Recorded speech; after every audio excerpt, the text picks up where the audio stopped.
ஓம் சாய்ராம், ஜெய் சாய்ராம். என் அன்பு குழந்தையே, உனக்குள்ளே அச்சமும் குழப்பமும் அதிகரித்து வருகின்றது. உன் கேள்விகளுக்கு விடை கிடைக்காமல் அது நீண்டு கொண்டே இருக்கிறது. ஆனால் இந்த நாட்கள் நீ மௌனமாக இருக்க வேண்டிய நாட்கள். யாரிடமும் வம்பு வந்தாலும் நீ அதை தவிர்த்து மௌனமாக செல்ல வேண்டிய நாட்கள் இது. உனக்கு கிடைக்க வேண்டிய எல்லா பதில்களும் நியாயங்களும் சில தினங்களில் உனக்கு கிடைக்கும்.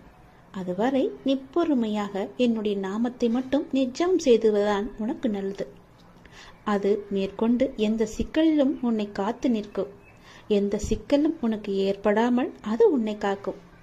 என்றுமே நான் உனக்கு எப்பொழுதும் துணையாக இருப்பேன். உங்களுக்கு எதிராக எத்தனை பேர் செயல்படுகிறார்கள் என்பதை பற்றியெல்லாம் பொருட்படுத்த வேண்டாம். உனக்காக நான் இங்கு செயல்பட்டு கொண்டிருக்கிறேன் என்பதையும் நீ மறந்து விட வேண்டாம். உன் மனதை குழப்பும் பிரச்சனை விரைவாகவே சரியாகிவிடும். நான் பார்த்துக் கொள்கின்றேன். என்னுடைய நாமத்தை உன் மனதில் சொல்லிவிட்டு உன்னுடைய வேலையை மட்டும் நீ பார். விரைவாகவே அதிசயம் நடக்கும். ஏற்பட போகும் அதிசயங்களுக்கு நன்றி என்று ஆழமாக சொல்லிக் கொண்டே இரு. அது எப்படி சரியாகும்? சரியாகும் வழிகளை பற்றியெல்லாம் நீங்கள் ஆராய வேண்டாம். நமக்கு ஒரு சில வழிகள் தான் தெரியும். ஆனால் நம்மை படைத்த கடவுள், அந்த இறைவனுக்கு எல்லா வழிகளும் தெரியும் அல்லவா? இந்த பிரபஞ்சத்திற்கு 1000 வழிகள் உண்டு. அது சரி செய்துவிடும். நீ கவலைப்படாதே. உங்கள் வார்த்தைகள், எண்ணங்கள் பிரபஞ்சத்திற்கு கட்டளைகளாக அனுப்பப்பட்டு விரைவாகவே அது சரி செய்துவிடும். உங்களை சுற்றி எத்திராக நடப்பதை பற்றி நீ கவலைப்படவே வேண்டாம். பயம் இருந்தால் நீங்கிவிடு. குழப்பங்கள் வரும்போது பதட்டம் இல்லாமல் அமைதியாக இரு. அப்பொழுதுதான் அதற்கான தீர்வு உனக்கு கிடைக்க வரும். உங்களை பற்றி எதிராக நடப்பதை பற்றியெல்லாம் பயந்து கொண்டு பயத்துடனும் குழப்பத்துடனும் நீ வாழ்ந்து வந்தால் இந்த வாழ்க்கையை உன்னால் நிம்மதியாக வாழ முடியாது. நான் மிகுந்த நம்பிக்கையாக இருக்கின்றேன். விரைவில் எனக்கு அதிசயம் நடக்கும். ஏற்பட போகும் எல்லா அதிசயங்களுக்கும் நன்றி கடவுளை என்று என்னிடம் நீ சொல். இந்த பிரபஞ்சத்திற்கு நன்றி என்று ஆழமாக மனதில் சொல்லிக்கொண்டே இரு. நிறுத்தாமல் சொல்லிக்கொண்டே இரு. உங்கள் வார்த்தைகள், நம்பிக்கையான உணர்வுகள், சந்தோஷமான எண்ணங்கள் போதும். எல்லாவற்றையுமே அது சரி செய்துவிடும். உங்களின் நேர்மறையான சக்தி இந்த பிரபஞ்சத்தை காட்டிலும் சக்தி வாய்ந்தது என்பதை மட்டும் நீ உணர்ந்து கொள். எப்பொழுதும் கண்ணீரும் குழப்பமாக உன்னை நீ வைத்துக் கொள்ளாதே. இன்று நீ மௌனமாக இருக்க வேண்டிய நாள். உனக்கு கிடைக்க வேண்டிய பதில்கள் எல்லாம் சில தினங்களில் கிடைக்கும். அன்று வந்து நீ எனக்கு நன்றி என்று கோரு. உனக்கான பதில்களை தான் நான் தயார் செய்து கொண்டிருக்கிறேன். விரைவாகவே அது உனக்கு கிடைக்கும். பல பல அதிசயங்கள் உனக்கு நடக்கும். எல்லாம் நன்மைக்கே என்று எடுத்துக்கொண்டு இன்று மௌனமாக இரு. கடந்த 1 வருடமாக இருந்த உன்னுடைய மனப்போராட்டத்திற்கு முடிவு கிடைக்கும் நேரம் இது. நீ போகும் பாதையே சரியான பாதை. அதிலிருந்து நீ நகர்ந்து விடாதே. இந்த வழியிலேயே நீ போ. உனக்கு முன்னால் நான் சென்று கொண்டிருக்கிறேன் என்பதை மறவாமல் அதன் வழியே வா. நிச்சயம் நடக்கும். நன்மைகள் பல. நல்லதொரு மாற்றம் நிரந்தரமாக உன்னுடைய வாழ்வில் இன்னும் சரியாக 3 மாதத்தில் வரப்போகிறது. அந்த நல்லதொரு மாற்றம் நீ எதிர்பார்த்ததை விட பல மடங்கு உனக்கு சந்தோஷத்தை அள்ளி தரப்போகிறது. அல்ல அல்ல குறையாத சந்தோஷம். அதை நீ அனுபவிக்கப் போகின்றாய். இது உன்னுடைய வாக்கு அல்ல, இது என்னுடைய சத்திய வாக்கு. உறவுகளில் உள்ள நிலையாமையை நீ புரிந்து கொண்டாய். உலக உண்மைகளை கொஞ்சம் கொஞ்சமாக நீ புரிந்து கொண்டாய். அடங்காத மனத்தினை என் நாமத்தால் அடங்க வைத்து நீ இப்போது பயின்று வந்து கொண்டிருக்கின்றாய். எப்போதும் நேர்மறையாக சிந்திக்க நீ பழகி கொண்டாய். இனி என்ன? ஏன் கவலை? இந்த வாழ்க்கையை கடப்பது உனக்கு எளிதாகவே இருக்கப் போகின்றது. இனி உனக்கு வழிகாட்டியாக நானே உன் கூடவே வரப்போகின்றேன். உன் கர்ம வினையை தீர்க்க வைத்து இந்த வாழ்வை நீ நிம்மதியோடு கடக்க நீ என்ன செய்ய வேண்டும் என்பதை அவ்வப்போது உனக்கு நான் குறித்து கொண்டே இருப்பேன். குறிப்பால் உணர்த்தி கொண்டே இருப்பேன். நீ தயங்காமல் முன்னேறு. நான் உன்னுடன் எப்போதுமே இருப்பேன். உனக்கு எல்லாவற்றையும் புரிய வைத்து உன்னுடைய வாழ்க்கையை செம்மையாக மாற்றி காமிக்கின்றேன். கடந்த 1 வருடமாக இருந்த உன்னுடைய ஒரு மனப்போராட்டத்திற்கு இப்போது முடிவு கிடைக்கும் நேரம். உன் மனம் 1 வருடமாக பட்ட பாடு எனக்கு தெரியாதா? எத்தனை அல்லல்கள் பட்டிருக்கிறது, எத்தனை துன்பங்களை சந்தித்திருக்கிறது, எத்தனை கஷ்டங்களை அது அனுபவித்திருக்கிறது. எல்லோற்றுக்கும் ஒரு முடிவு கட்டப் போகின்றேன். உன்னுடைய பொறுமைக்கு பலன் கிடைக்கும் நேரம் இது. நீ இதுவரை கடந்து வந்த பாதையில் நீ பட்ட கஷ்டங்களுக்கு ஒரு முடிவு காணப்பாய். யார் உன்னை கைவிட்டாலும் உன் நம்பிக்கை உன்னை கைவிடாமல் உன்னை இவ்வளவு தூரம் அழைத்து வந்திருக்கின்றது. நான் நம்பும் என்னுடைய அப்பா என்னை காப்பாற்றுவார் என்ற நம்பிக்கை உனக்குள்ளே ஆழமாக பதிந்திருக்கிறது. அதுவே உன்னை இத்தனை தூரம் பாதுகாப்பாக அழைத்து வந்திருக்கிறது தெரியுமா? அந்த நம்பிக்கையோடு சேர்ந்த நேர்மறை எண்ணங்களும் அது எல்லாமே கூடி உன் வாழ்வின் பொன்னான தருணங்களை அது உனக்கு உருவாக்கி தரப்போகிறது. மகிழ்ச்சியாகவே இரு. உன்னுடைய வாழ்க்கை சரியான திசையில் நகர ஆரம்பித்திருக்கிறது. அது சரியான வழியில்தான் போய்கொண்டிருக்கிறது. அதை மாயை என்ற வலையில் நீ சிக்கிக்கொண்டு மாற்றி போக நினைக்காதே. அது தவறாக விடும். நான் சொல்வதை கேள். உனக்கு நல்லது நடக்கப் போகிறது. எத்தனை வருடங்களாக நீ தவித்து கொண்டிருந்தாய். எவ்வளவு மனப்போராட்டங்களை எல்லாம் அனுபவித்து கொண்டிருந்தாய். சந்தோஷத்தையே நீ மறந்து விட்டாய். அவ்வளவு துன்பங்களை நீ அனுபவித்து விட்டாய் அல்லவா? அது எல்லாமே இப்போது முடியப் போகிறது. சந்தோஷமாக நீ உன் வாழ்க்கையை ஆரம்பிக்கப் போகிறாய். உனக்கு துணையாக உன்னுடைய அப்பா நான் இருக்கும்போது எதையும் கவலைப்படாதே. எதை பற்றியும் நீ சிந்திக்காதே. மகிழ்ச்சியாகவே இரு. நிறைய மகிழ்ச்சியான தருணங்கள் இனி ஒன்றின் பின் ஒன்றாக உன்னை நோக்கி வந்து கொண்டே இருக்கிறது. இதுதான் சரியான திசை. யார் எது சொன்னாலும் அதை காதில் வாங்காதே. அங்கு உன்னை பயமுடுத்துபவர்கள்தான் நிறைய பேர் இருப்பார்கள். அவற்றையெல்லாம் நீ காதில் வாங்காமல் நீ போகும் பாதையே சரியான பாதை என்று நகர்ந்து போய்கொண்டே இரு. இதற்காகவும் நீ அதிலிருந்து பின்வாங்கக்கூடாது. ஓம் நமச்சிவாய. திருச்சிற்றம்பலம். சிவாய நமக. சிவசிவாய நமக. உன் உள்ளத்தில் உள்ள ஆசையை என்னிடம் இப்போது சொல். நான் ததாஸ்து என்று ஆசீர்வதிக்கின்றேன்.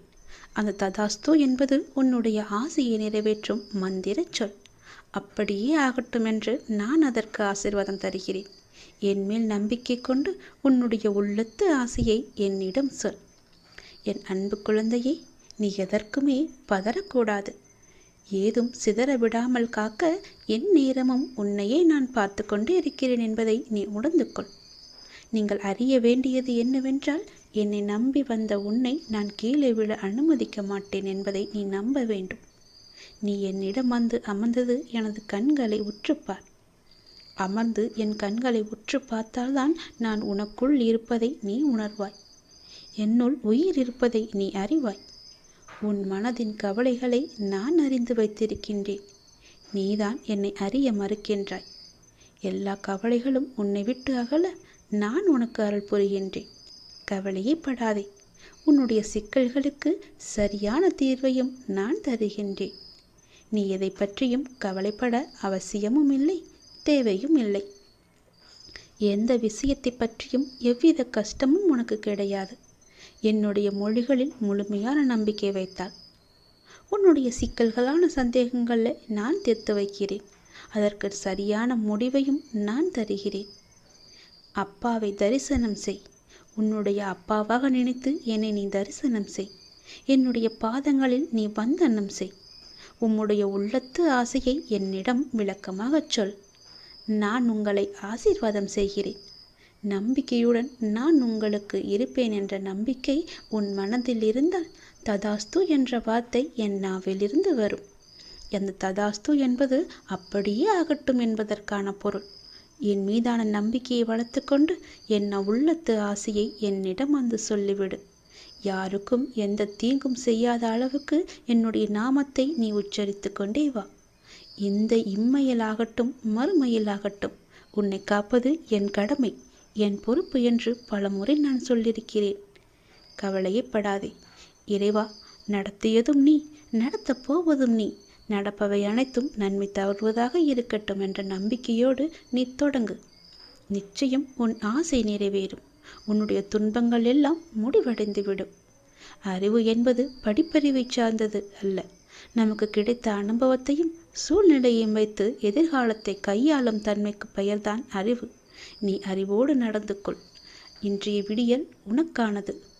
இன்று உனக்கு நல்லது மட்டுமே நான் நடத்தி காமிப்பேன். உன் ஆசையை சொல். ததாஸ்து என்று சொல்கிறேன். நடப்பவை அனைத்தும் நன்மைக்கே. என் வாழ்க்கை சோகம் நிறைந்தது என்று ஒரு பொழுதும் நினைக்காதீர்கள். எல்லாம் நிறைவாயிருக்கும் வாழ்க்கை இங்கு யாருக்குமே அமைவதில்லை என்பதே உண்மை. நல்லது நடக்கும் என்று நம்பிக்கொண்டே தன் வாழ்நாளை ஏக்கத்துடன் தொலைத்து கொண்டு இருப்பவன் முட்டாள். எது நடந்தாலும் சந்தோஷமாக எடுத்துபவன் தான் புத்திசாலி. சந்தேகப்படுபவர்களை நம்பாதே, நம்புபவர்களை சந்தேகப்படாதே. வார்த்தைகளால் மோதுவதை விட மௌனமாய் இருப்பது அறிவுபூர்வமானது. இருவரில் ஒருவருக்கு ஏற்படும் மன காயங்களையேனும் நாம் தவிர்க்கலாம். உலகத்தில் எல்லாம் தெரிந்தவர் என எவருமே இல்லை, எதுவும் தெரியாதவர் எனவும் எவருமே இல்லை. நல்லதே நடக்கும். நடப்பவை அனைத்தும் நல்லதுக்கே என்று நம்புங்கள். வாழ்க்கை மிகவும் அருமையாக இருக்கும். கெட்ட எண்ணங்களை மாற்றி அமைத்து கொண்டீர்களேயானால் உங்கள் வாழ்க்கை மிகுந்த மகிழ்ச்சியுடன் காணப்படும். மகிழ்ச்சி வந்துவிட்டால் பணம் தானாகவே வர ஆரம்பிக்கும். நீ எப்படி மீண்டு வருவாய் என பலர் உன்னை கேலி செய்யலாம். நீ வருந்தாதே, எல்லாம் பழையச்சோறு. நானோ உனக்கு புதியதாக சமைக்கப் போகிறேன். உன்னுடைய பசி யாரும். நீ சோர்ந்து போனால் எதையும் சாதிக்க முடியாது. இதோ நான் சாரதியாக வந்துள்ளேன். நீ எனது அர்ஜுனன், எனக்கு பிரியமுள்ள நண்பன். துன்பம் என்கிற எதிரியை துரத்திட எனது துணையோடும் எனது பலத்தோடும் போர்க்களம் வந்து நிற்கின்ற அர்ஜுனன் நீ. கண்களை திறந்து பார், நானே உனது ஸ்ரீகிருஷ்ணன். என் பிரியமான நண்பனுக்கு நான் சாரத்தியம் செய்யும் போது எந்த துன்பம் உன்னை தொட முடியாது. உன் மனம் என்னும் தேரில் நான் அமர்ந்து வழிநடத்தி செல்லும் போது இனி உன்னை யாரால் வெற்றி கொள்ள முடியும்? ஒரு நிமிடம் உனது கண்களை மூடி என்னை தியானித்து எனது ரூபத்தை உற்றுப்பார். நான் கிழவன் போல காணப்பட்டாலும் கிழவன் அல்ல, இளைஞன். எல்லையில்லா பராக்கிரமும் சக்தியும் பெற்றவன். உனக்கு மட்டும் கருணையுள்ள தாய். உண்மையாக தோள் கொடுத்து தாங்கும் நண்பன். உனது வாழ்வை கெடுத்தவர்களுக்கு உயிர் குடிக்கும் காலன் நான். உன்னை நீ நினைத்து பார்க்க முடியாத அளவிற்கு உயர்த்தப் போகிறேன். நம்பிக்கையோடு காத்திரு, பொறுமையாக இரு. நான் இருக்கிற நிழலாக நீ செல்லும் இடமெல்லாம். உன்னையே நீ ஏன் கேள்வி கேட்டு கொள்ளாமல் மற்றவர்களிடம் உன் பதிலை தேடி அலைகிறாய்? உனக்குள் தானே நான் இருக்கிறேன். உனக்கான பதிலை நான் கூற மாட்டேனா? இன்று உனக்கு ஒரு கனி கிடைத்தது அல்லவா? அதற்கான அர்த்தம் உன்னுடைய அன்பு என்பது அளவு கொள்ளாத முடியாததாய் இருக்கிறது. நல்ல காலத்தில் என் குழந்தையான நீ உன் பிஞ்சு கால்களை வைத்து விட்டாய். அப்பா, நான் வளர்ந்த பிள்ளையாய் இருக்கிறேன். என் கால்களை பிஞ்சு கால்கள் என்று சொல்கிறீர்கள் என்று நினைக்கிறாய். இன்று உன் மனதில் என்ன எண்ணங்கள் தோன்றின என்று நினைத்துப்பார். உன் சாயப்பாவுக்கு நீ எப்போதும் பிறந்த பிஞ்சு குழந்தைதான் நீ. உனக்கான அனைத்தும் செய்பவர் நானே. நீதான் பொறுப்பு என்று சொல்லிவிட்டாய். உன் முழு மனதோடு இந்த வார்த்தைக்காகத்தான் உன் சாயப்பா காத்து கொண்டிருந்தேன். இனிமேல் உன்னுடைய அனைத்து விஷயங்களுமே நான் செய்பவைதான். என்னை நம்பி முழுமையாக சரணடைந்து விட்டவர்களை நான் புறம் தள்ளுவது இல்லை. அவர்களுடைய அனைத்து விஷயங்களுக்கும் நான் பொறுப்பேற்கிறேன். அவர்களை காப்பதே என்னுடைய வேலை. அவர்களின் நன்மை தீமை கணக்கு பார்த்து காப்பாற்றும் தன்மையுள்ளவன் நான். மனதில் ஏதோ கோரிக்கைகளை வைத்துக்கொண்டு என்னை ஆராதிக்கிறாய். அந்த கோரிக்கைகளின் நன்மை தீமைகளை உனக்கு தெரியாது. நிறைவேற வேண்டும் என்ற ஆவல் மட்டுமே உன்னுடன் இருக்கிறது. உனக்கு நன்மை பயக்கும் கோரிக்கைகளை நான் நிறைவேற்றுவேன். மீண்டும் முன்னில் மற்றொரு கோரிக்கை துளிர் விடுகிறது. அந்த கோரிக்கை நிறைவேறாத போது என் மேல் நம்பிக்கை குறைகிறது. சிறுவன் விளக்கை நோக்கி நகர்ந்து செல்கிறான் என்றால் அதை தொடர நினைக்கிறான் என்று அர்த்தம். தாய் அந்த விஷயத்தை கவனித்து விளக்கை தூரமாக வைக்கிறாள். சிறுவன் அடமெடுத்து கோபித்து அழுகிறான். அந்த அழுகை தாய்க்கு இனிமையாகவே இருக்கும். உனக்கு நிறைவேறாத கோரிக்கைகளை விஷயத்தை கூட நான் தாய் போன்றவனே. தாய் குழந்தையை அரவணைத்து ஸ்தனத்தை தருகிறாள். அவ்விதமாகவே நான் உன்னை நேசிக்கிறேன். எப்படி ஸ்தனங்களிலிருந்து பால் குழந்தையின் தொண்டையில் மிகவும் ரகசியமாக சப்தமில்லாமல் செல்கிறதோ, உன்னிடம் என் அன்பு கூட அப்படியே இருக்கும். எனக்கு கேட்கும்படி சப்தமாக நீ என்னை அழைக்கிறாய். நான் தெரியாமல் மிக ரகசியமாக உன்னிடம் வருகிறேன். ஒரு கணத்தில் உன் மனம் சபலமடைந்தால் நான் என்ன செய்ய முடியும்? குழந்தை மடி மீது இருந்தால் அல்லவா தாய் பாலூட்ட முடியும். பொறுமை மிகவும் தேவை. என் வார்த்தைகளின் மீது நம்பிக்கை வை. உனக்கு நான் இருக்கிறேன், என்றும் இருப்பேன். ஒவ்வொரு வியாழனும் நாம் காயத்ரி மந்திரத்தை தினமும் நாம் சொல்ல வேண்டும். வியாழன் குரு பகவானுக்கும் குபேர கடவுளுக்கும் மிக சிறந்த நாள். அன்று இந்த குபேர காயத்ரி மந்திரத்தை தினமும், அதாவது வியாழக்கிழமை தோறும் தினமும் மாலையில் இதை மறக்காமல் நீங்கள் செய்து வாருங்கள். உங்கள் வீட்டில் நிறை செல்வம் நீங்காது இருக்கும். இந்த குபேர காயத்ரி மந்திரம் தினமும் நாம் சொல்லிக் கொண்டே இருக்க வேண்டும். தினமும் என்றால் வியாழக்கிழமை தோறும். வியாழக்கிழமை மாலையில் மறக்காமல் இந்த விளக்கேற்றுங்கள். நீங்கள் வீடு நிறைய செல்வம் சேரும். குபேரன் காயத்ரி மந்திரம், குபேர தீபத்தை குபேரன் காயத்ரி மந்திரம் என்று சொல்லிக்கொண்டே நாம் ஏற்றலாம். ஓம் யக்ஷராய வித்மகே வைஷ்ரவனாய தீமகி தன்னோ குபேர பிரசோதயாத். ஓம் யக்ஷராஜாய வித்மகே வைஷ்ரவனாய தீமகி தன்னோ குபேர பிரசோதயாத். ஓம் யக்ஷராஜாய வித்மகே வைஷ்ரவனாய தீமகி தன்னோ குபேர பிரசோதயாத். இதே போல தினமும் வியாழக்கிழமை தோறும் மாலை 6 மணிக்கு உங்கள் வீட்டில் குபேர தீபத்தை ஏற்றிவிட்டு இந்த மந்திரத்தை நீங்கள் சொல்லி பாருங்கள். குபேர விளக்கை ஏற்ற சரியான தினமாக வியாழக்கிழமை பார்க்கப்படுகிறது. அன்று மாலை 5 மணி முதல் இரவு 8 மணிக்குள் இந்த குபேர விளக்கை ஏற்றி பூஜை செய்வது மிகவுமே உத்தமம். தொடர்ந்து குபேர விளக்கு ஏற்றி வழிபட்டு வர குடும்பத்தில் இருந்த துன்பங்கள், கடன் பிரச்சனைகள், சங்கடங்கள் அனைத்தும் நீங்கி உங்களுக்கு நல்வாழ்வு கிடைக்கும். செல்வம் பல மடங்கு பெருகவும், நமக்கு தேவையான செல்வத்தை சம்பாதிக்கவும், நாம் சேமித்து வைத்துள்ள செல்வத்தை பாதுகாக்கவும், எப்போதும் நம் வீட்டில் செல்வம் நிலைத்திருக்கவும், நமது வீட்டிற்கு எப்போதும் செல்வத்தை ஈர்க்கும் சக்தி கிடைப்பதற்கும் நாம் முழு மனதுடன் செய்ய வேண்டிய ஒரு விசேஷ விளக்கு பூஜை இது. செல்வம் பல மடங்காக பெருகுவதற்கு எளிமையான பரிகாரங்கள் இருக்கின்றன. நாம் சம்பாதிப்பதில் ஒரு தொகையை சேர்த்து அதனை அன்னதானத்திற்கு செலவிட அதனை போல் 5 மடங்கு நம்மிடம் வந்து சேரும். கோவிலில் லட்சுமி மீது வைத்த தாமரை மலரை கொண்டு வந்து பச்சை பாட்டில் வைத்து மடித்து பணப்பெட்டியில் வைக்க பணம் சேரும். செல்வத்திற்கு உரியவள் மகாலட்சுமி. வெள்ளிக்கிழமை வழிபடவும் 24 வெள்ளிக்கிழமை வழிபட்டால் பணம் கிடைக்கும். குபேரனை வழிபட பணம் தடையின்றி, தங்கு தடையின்றி நமக்கு கிடைக்கும். அந்த குபேரனின் அருள் நமக்கு நிச்சயம் கிடைக்கும். செல்வ செழிப்பான கடவுள் குபேர கடவுள். அவர் மற்ற கடவுள்களின் செல்வங்களை எல்லாம் பாதுகாத்து இரட்டிப்பாக பெருக்கி கொடுப்பார். குபேர கடவுளிடம் மட்டுமே செல்வம் குறையாது பெருகி கொண்டே இருக்கும். இவ்வாறு நம்மிடமும் செல்வம் பெருகி கொண்டே இருக்கவும், நம்மிடம் இருக்கும் செல்வத்தை குபேர கடவுள் பாதுகாத்து அதனை பல மடங்காக பெருக்கி கொடுக்கவும் நாம் குபேரருக்கு செய்ய வேண்டிய ஒரு உகந்த வழிபாடுதான் லட்சுமி குபேர விளக்கு பூஜை வழிபாடு. வியாழன் வெள்ளிக்கிழமைகளில் இந்த விளக்கினை ஏற்றி நீங்கள் வழிபடலாம். குபேர விளக்கு செல்வத்தின் அதிபதியாக குபேரர் விளங்குகிறார். அவரை நாம் வணங்கி வர அவரின் அருள் கிடைத்து வாழ்வில் வளம் பெறலாம். அவரின் அருள் பெற குபேரர் விளக்கில் தீபம் ஏற்றி நாம் வழிபடலாம். குபேர விளக்கை ஏற்ற சரியான தினமாக வியாழக்கிழமை பார்க்கப்படுகின்றது. அன்று மாலை 5 மணி முதல் இரவு 8 மணிக்குள் இந்த குபேர விளக்கை ஏற்றி பூஜை செய்து இந்த மந்திரத்தை நீ சொல்லி வாருங்கள். வாரந்தோறும் இந்த விளக்கை ஏற்றி தினமும் சொல்லி வாருங்கள். விளக்கு ஏற்றும் நேரம் குபேரருக்கு விருப்பமான வியாழக்கிழமை தினத்தில் காலையில் வீட்டை சுத்தம் செய்ய வேண்டும். அன்று மாலை வீட்டின் வாசலில் செம்மண் பட்டை இட்டு அலங்காரம் செய்ய வேண்டும். அதன் மீது பச்சரிசி மாவில் கோலம் போட வேண்டும். வாசல் நிலைப்படிக்கு சந்தனம் தெளித்து மஞ்சள் குங்குமம் வைக்க வேண்டும். அதன் பின்னர் கரும்புள்ளி இல்லாத ஒரு எலுமிச்சை பழத்தை எடுத்து அது 2ஆக வெட்டவும். ஒரு துண்டில் மஞ்சளும் மற்றொரு துண்டில் குங்குமமும் தடவி நிலைப்படிக்கு இருபுறமும் ஒவ்வொன்றை வைக்கவும். அதன் பின்பு நிலைப்படியின் இரு பக்கமும் மலர்களை வைக்கவும். 5 ரூபாய் நாணயம். முதலில் குபேர விளக்கிற்கு குபேர விளக்கு வைக்கும் மனை அல்லது தட்டிற்கு ஒற்றைப்படையில் மஞ்சள் குங்குமம் பொட்டு வைக்க வேண்டும். பிறகு குபேர விளக்கு வைக்கும் தட்டில் சிறிதளவு பச்சரிசியை வைக்க வேண்டும். பச்சரிசி மகாலட்சுமியின் அம்சம் என்பது குறிப்பிடத்தக்கது. குபேரருக்கு விசேஷமான எண் என்பது 5. எனவே 5 ரூபாய் நாணயத்தை பச்சரிசியில் வைக்கவும். குபேர விளக்கு ஏற்றுவதற்கென்று சில விதிமுறைகள் இருக்கின்றன. விளக்கு ஏற்றும் போது வீட்டினுள், அதாவது வாசலின் முன் நின்றபடி நமது இடது புறத்தில் ஒரு மரப்பலகை அல்லது தட்டி நன்றாக சுத்தம் செய்த குபேர விளக்கை வைக்கவும். அதற்கு மஞ்சள் குங்குமம் வைக்கவும். அதில் நல்லெண்ணெய் ஊற்றி 2 திரிகளை எடுத்து ஒன்றாக சேர்த்து ஒரு திரியாக்கி குபேர விளக்கில் போடவும். பின்னர் வீட்டில் விளக்கேற்றும் பூஜை அறையில் விளக்கேற்றிய பின் குபேர விளக்கிலும் நீங்கள் தீபத்தை ஏற்ற வேண்டும்.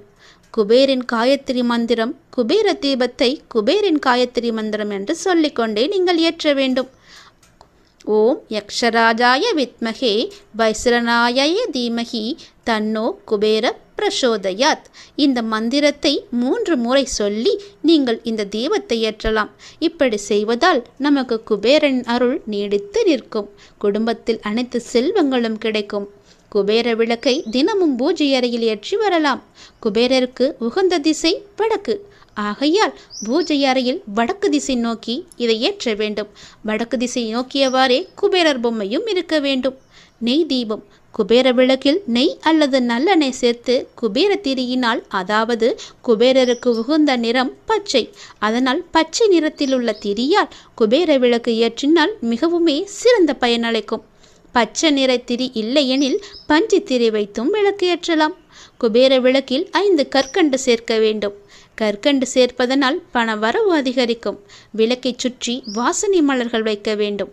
குபேர விளக்கை ஏற்றிய பின் நாம் வீட்டின் நிலைவாசலில் இடதுபுறம் வடக்கு நோக்கி வைக்க வேண்டும். நிலைவாசலில் தீபம். ஸ்ரீ மகாலட்சுமி குபேராய நமக, ஸ்ரீ மகாலட்சுமி குபேராய நமக, ஸ்ரீ மகாலட்சுமி குபேராய நமக என்று சொல்லி ஏற்றுங்கள். குபேர விளக்கை நிலைவாசலில் ஏற்ற வேண்டுமென்றால் குபேரர் மற்ற கடவுளின் செல்வங்களுக்கு எல்லாம் பாதுகாவலர். அவரை வாசலில் வைத்து பூஜித்தால் நமது செல்வத்திற்கும் பாதுகாவலராக இருப்பார். விளக்கை ஏற்றும் போது குபேர மந்திரத்தை மனதில் உச்சரித்து கொண்டு ஏற்றினால் மிகவுமே நல்லது. ஸ்ரீ மகாலட்சுமி குபேராய நமக என்னும் குபேர மந்திரத்தை மனதில் பக்தியுடன் உச்சரித்து கொண்டே இந்த விளக்கை ஏற்றி வர உங்கள் குடும்பத்தில் பண வரவு செழிப்புடன் வந்து கொண்டே இருக்கும். ஒவ்வொரு வியாழக்கிழமையும் மாலை 5லிருந்து 8 மணிக்குள் உங்கள் வீட்டு நிலைவாசற்படியில் எவ்வாறு வடதிசை நோக்கி குபேர விளக்கு ஏற்றி வர உங்கள் வீட்டில் எப்போதும் செல்வம் குறையாமல் பெருகிக் கொண்டே இருக்கும். தொடர்ந்து குபேர விளக்கை ஏற்றி வழிபட்டு வர குடும்பத்தில் இருந்த துன்பங்கள், கடன் பிரச்சனைகள், சங்கடங்கள் அனைத்தும் நீங்கி நல்வாழ்வு உங்களுக்கு கிடைக்கும். உங்கள் இல்லத்தில் செல்வமும் மகிழ்ச்சியும் நீடித்து இருக்கட்டும். ஓம் ஸ்ரீம் கிரீம் லட்சுமி குபேராய நமக. ஓம் ஸ்ரீம் கிரீம் லட்சுமி குபேராய நமக. ஓம் ஸ்ரீம் கிரீம் லட்சுமி குபேராய நமக. நான் சொல்வது போலவே செய். உன் வீட்டில் நிச்சயம் குபேரர் தானாகவே குடியேறுவார். உன் பண கஷ்டங்கள் எல்லாமே உடனடியாகவே தீர்ந்துவிடும்.